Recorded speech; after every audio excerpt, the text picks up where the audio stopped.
Trinidad and Tobago has fallen out of love with cue sports, and the Billiards Sports Association of Trinidad and Tobago wants to get the romance back into the relationship. Cue sports like snooker, 8-ball pool and billiards were wildly popular in Trinidad and Tobago, peaking in the 1960s and the 1980s. However, with a rapid decline in the popularity of cue sports, so too has the quality of players. Nazir Mohammed of BSOT told TTT Sports that he has travelled with national teams and our standard of play is lagging behind that of the wider Caribbean. When we travelled from 2009 up until now, we found that Trinidad is really behind. We are really trying to play catch up.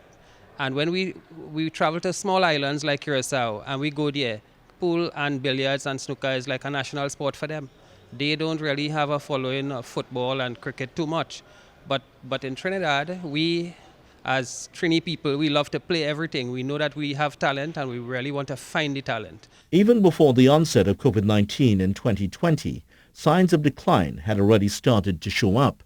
Pool and billiard businesses have closed down at an alarming rate, and the number of people playing the sport has fallen.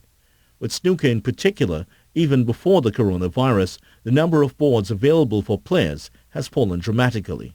We only had 4 locations. One is this location, Chinese Association, which has been forever. And we have some tables here. But we had Petrotrin, and since Petrotrin closed down, we can't use the tables there, and we don't know the state of the tables there at the moment. We had some tables in Point Fortin, and those are in dilapidated conditions. We had 2 spanking new tables at Curep in Golden Arches, but I think something went wrong with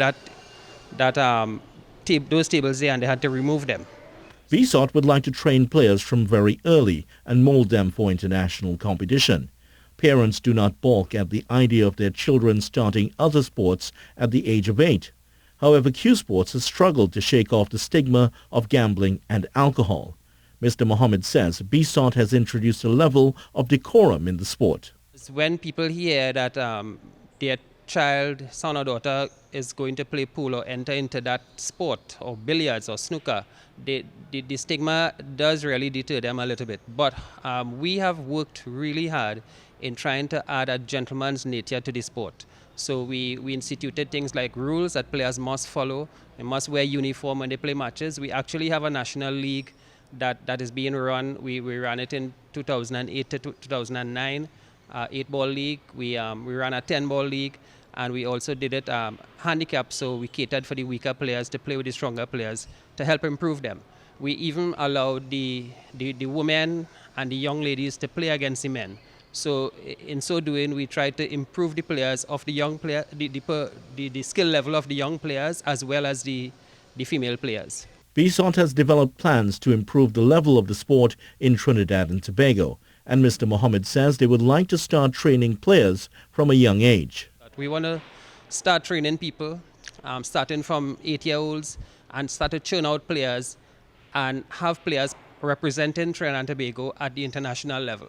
Because when we went outside and we played against teams that opened with 17-year-old players, and they can hold their own, they play anybody, and they give a good account of themselves.